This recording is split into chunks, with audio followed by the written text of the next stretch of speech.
Hi, folks. I'm Father Joe Grimaldi. You can call me Joe, and I'd like to welcome you to my podcast. But now, here's our host and friend, Ken Calvert. Hi, everybody. I'm Ken Calvert alongside my dear friend, Father Joe Grimaldi, and we would like to welcome you to the Father Joe Grimaldi Podcast. The Father Joe Podcast, proudly supported by our great friends at Hoot McInerney Star Lincoln 12 Mile Road and Telegraph in Southfield. Today, I want to talk to you about the Lincoln Driver Assist technology. It's called the Lincoln Copilot 360, and it's so unique, so comprehensive, that Lincoln has trademarked it. That's right. It's a collection of the most popular driver assist technologies designed, available anywhere. They help you keep at ease and driving safely. Now it includes blind spot detection, driving forward assistance. Allow me to explain that a little bit. If you get too close to a car, you're going to get a beep, beep, beep, beep, beep.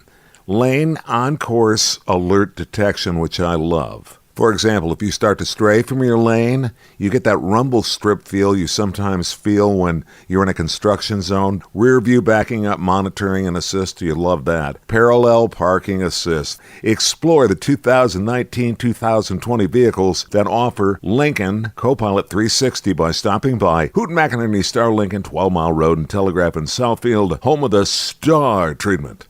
Having a good day, are you? I think I am, yes. The floor director, the beauty of Father Joe Grimaldi, going from what is a podcast to turn my headphones up a little bit, will you? Can you turn it? How's the treble? Is the treble in the bass? I don't like the mix. The mix is great. You've totally embraced being a DJ. So How could I not? And How could I not? After 45 years, it's great to see. Al Michaels, The Miracle on Ice. 5 seconds left in the game. Do you believe in miracles? Yes! Unbelievable. People were banging pots and pans in the streets. We were going crazy. You have a degree in canon law. Do you, wait a minute, you believe in miracles? If I can quote Macy's, I believe, I certainly do believe in miracles. If you think of God as He can do the impossible, then you have to also believe in miracles. Now, mind you, I always look at them in a very logical way, but then there's nothing too logical about miracles, okay? Right. It's basically God's interceding directly, not indirectly, but directly. I can, if you don't mind, I can say something that I have first-hand knowledge of. You know that I'm a postulator for a cause, and one of the things is that this particular saint, who's a very popular saint, Father Damien, the leper, I did the work for his second miracle. And it was interesting that there was this woman, and who is alive and well today, and she's in very good shape, but she had cancer. It was a very aggressive one. And so I happened to be the head of the tribunal in Honolulu, and she came to see me. Can I stop you for a second? She had a very aggressive sarcoma. It's a very serious cancer. And so where would that be located? Her stomach and her whole area here. And okay. Basically, they did what they could, and they said there isn't much more we can do, but we can do radiation and all of these other things. Now, mind you, they had all these x-rays, they had all of the arguments about it and so on. And then she just decided, I am leaving with my sister from Honolulu. She went to Molokai, and she went to Kalaupapa, where Father Damien worked. And so she prayed for 2 days with her sister in the church that Father Damien built. And after 2 days, she comes back to Honolulu. After they did all of the testing, there was absolutely no trace of any illness, not even a cold. 2 days. 2 days. She comes back. She went through all sorts of doctor's appointments, and it was established that for some reason or other, you see, a professional man can't say a miracle, but for some reason or other, the illness was gone. And so Either it was in remission, as they say, or it's gone. So part of the job of the head of the tribunal is to establish some proof. And the way we did it was we interviewed 13 doctors, myself, and there were 2 others in the room. We had 13 doctors, but first as a group, then individually. So we interviewed these people because you had to deal with all of the doctors, those who are the oncologists, those who are the surgeons, well, the everyday doctor, all of them. And what's interesting, because in Honolulu, most of them are not Catholic. And so I was just going to ask you that. And so what was good about that, that's good, because that strengthens the whole case. You bet. And so speaking to each one individually, you establish a lot of documentation. And at the end, we had a tome, if you want. It was a pretty large collection of documentation. And, of course, there's a beautiful ceremony that goes with it as we close the investigation. And that particular set of documents, along with x-rays that were taken before and after, are packed neatly, lots of stamps. Rome loves stamps, okay? And so, the red wax and the seals and so on of that. And that then is sent to Rome after we had a special mass. And, well, I don't know if you know this. I'm sure, many people do, I suppose. 10 years ago, Father Damien was declared a saint. Yes. And it was because that was the second miracle. Because after we sent it to Rome, this was about 15 years ago that we did that, then they take over, Rome takes over, and so the Congregation for the Canonization of Saints then looks over all of that stuff, examines it, gets doctors, and they establish, if they could, put their stamp of approval on it. And once that's done, it goes to the Holy Father. Now, in establishing the idea of a saint, it takes a lot of not just documentation, but the popularity of the person. I would venture to say that anybody who has gone to Catholic schools in the last 30 years would know something about Father Damien. The nuns used to always talk about the man who gave up his life to work with the lepers and all of this other stuff. And leprosy was, there was Honolulu established the island of Molokai, Kalaupapa in particular, that area, as a place for all of the lepers. Sometimes they were treated cruelly in Honolulu. And then India has its own colonies. Louisiana in the United States has its own leper colonies. The next saint to be canonized was a woman, Mother Mary Ann Cope, from Syracuse, New York. Now, to me, it's mind-boggling how in the middle of the 1800s, you have this woman with 5 other nuns traveling to Honolulu, and traveling at that time was not easy. No. And so, as people would die on the ship, they would just get rid of them and that type of thing. In any case, they worked with the lepers, and Father Damien himself did catch leprosy. It's easily treated. Mm-hmm. See, Mother Mary Ann herself was the head of the hospital in Syracuse as a Franciscan nun, and she knew about hospitals. She herself was not a nurse, but she certainly knew that with this particular disease, if you wash your hands, it's not going to be contagious. But that was one of the things people didn't realize. And of course, the water, the infrastructure of Kalaupapa didn't allow for that, so Father Damien had to build these waterways in Kalaupapa so that they would have access easily for water. So cleanliness was the key to the extinction of leprosy. Now, in Kalaupapa, there are still maybe 3 or 4 lepers left.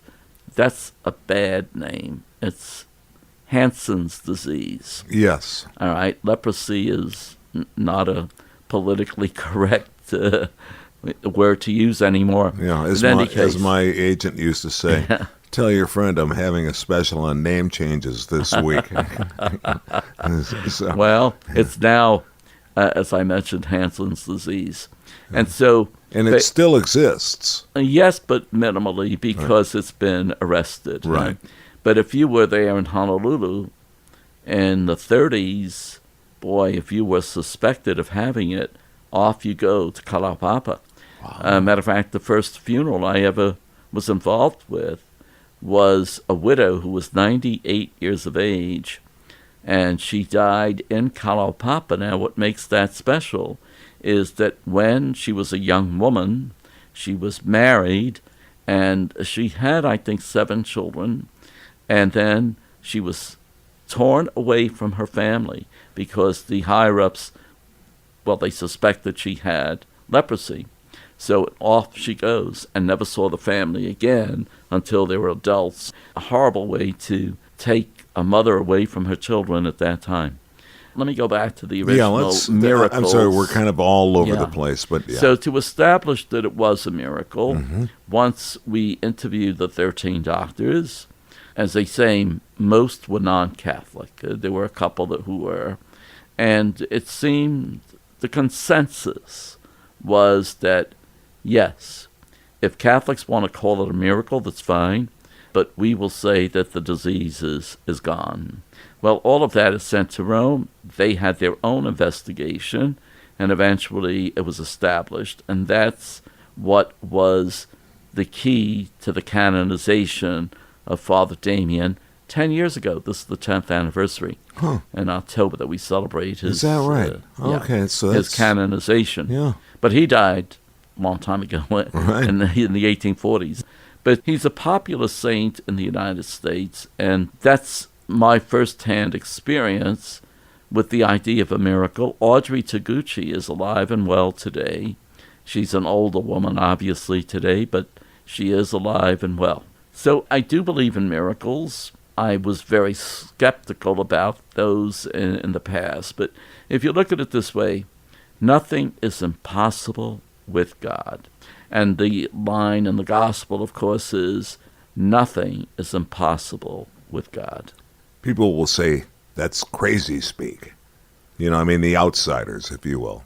Yeah, definitely. But then again, you have to respect, you might not believe it, but you have to respect Scripture, I think. Oh, I agree with that. Yeah, so it's not that you have to believe it, but you have to respect it. Yeah. And that's even brought out in the Scriptures that nothing is impossible with God, which leads me to believe then that you can have miracles, and miracles do exist.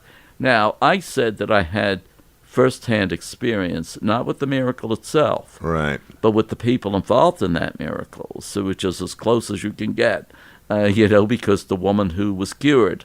Did she specifically go there to pray for and ask for a miracle? Let me say this. You bring up a very important point. Very.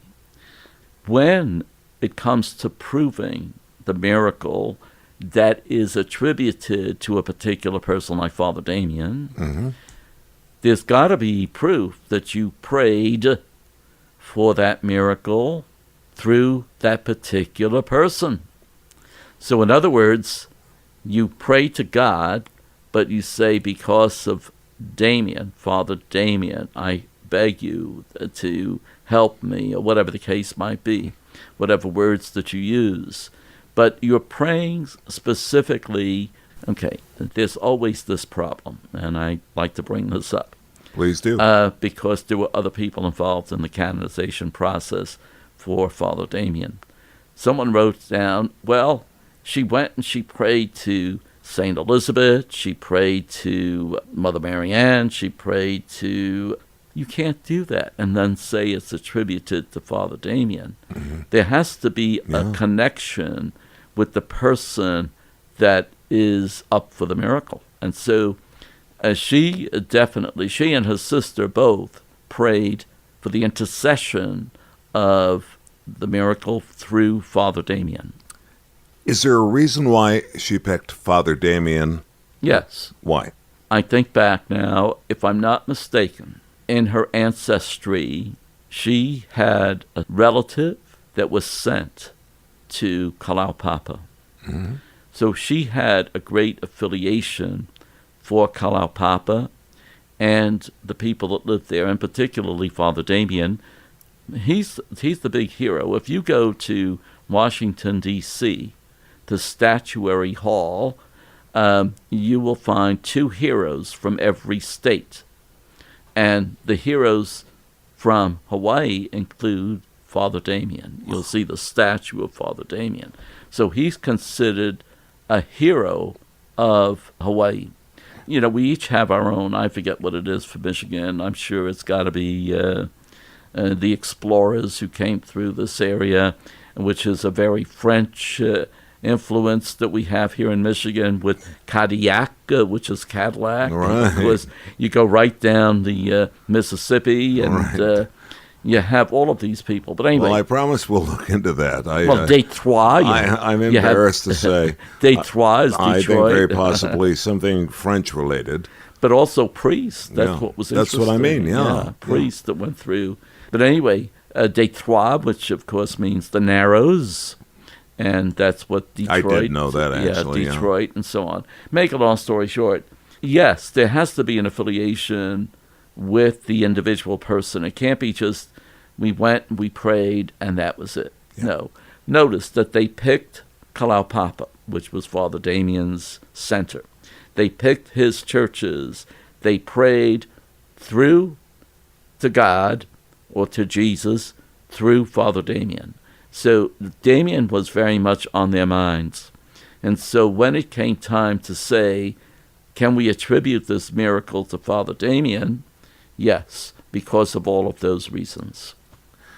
Okay, 2 quick questions for you. Sure. How do you mitigate for the millions of people that pray for a miracle and don't get it? Yeah. Well, we have to go back to God's will. Okay. Yeah, I mean, whenever we pray... It seems so selective, though. Well, we don't know. That's the thing. I wish I had an answer. Yeah. Well, none of us know. I don't expect you to what have God one. wants. Well, but you see, God does have something for each and every one of us. We have no idea. I was telling you that on this day, these people that I know were planning to leave the States. Well, if they had left the States and they discovered that this person had some serious heart problems, would they be able to get the help they needed?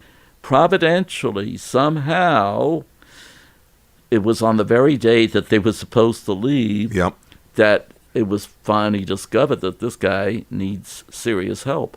So what I'm saying is this. We don't know the way God operates. We do know this, that he wants good for us, and what's good for me is not necessarily good for him or for her. And so in the long run, it's all going to be working towards the good. Meanwhile, we have to wait to see what happens along the way. So we keep running our lives the best way we can and hope for the best. I think that, I think you're right. I think miracles happen every single day, and we just don't realize it. I think that whatever sort of an epiphany we may have regarding our own health or whatever the case may be, our relationships with friends, with our spouses, with our family, the minor miracles, I think, are the important miracles. You bring up another very important point, I think, Ken. If you look at the rising of the sun every day. Yes. Yeah. I don't think I give it a lot of thought. I just assume it's going to be there. Well, we're getting to that time of year where if it's shining, I go, oh, thank you. But somehow it is. Yeah. Maybe we don't feel it that way, and we feel differently in June as we do in December. But by the same token, every day we wake up and it's a new day. To me, it's mind-boggling. How does this happen? It can't be something mechanical. I mean, it's miraculous that we sleep, we wake up, and wow, we have a new day. That's right. And so it's amazing that, to me, that's a delicate miracle in itself. I can't tell you how many times I hear somebody say, if you just reach out to them and say, how you doing? every day above ground is a good day. Right, and I don't know if they really think in those terms. I couldn't agree with you more. Yeah. Yeah, I could not agree with you more. I can't believe the fact that we've done over 180 podcasts. Each one of these podcasts are a mini miracle. How about that? I believe that. All right, I'm Ken Calvert alongside my good friend, Father Joe Grimaldi. We'll see you next time on the Father Joe Grimaldi podcast. I look forward to it, and thank you. This is Father Joe Grimaldi, and I look forward to seeing you next time on the Father Joe podcast. If you'd like, you can email us. It's frjoepodcast@gmail.com. That's frjoepodcast@gmail.com. We're also on Facebook. Simply search Father Joe Grimaldi. And thanks for listening, everyone.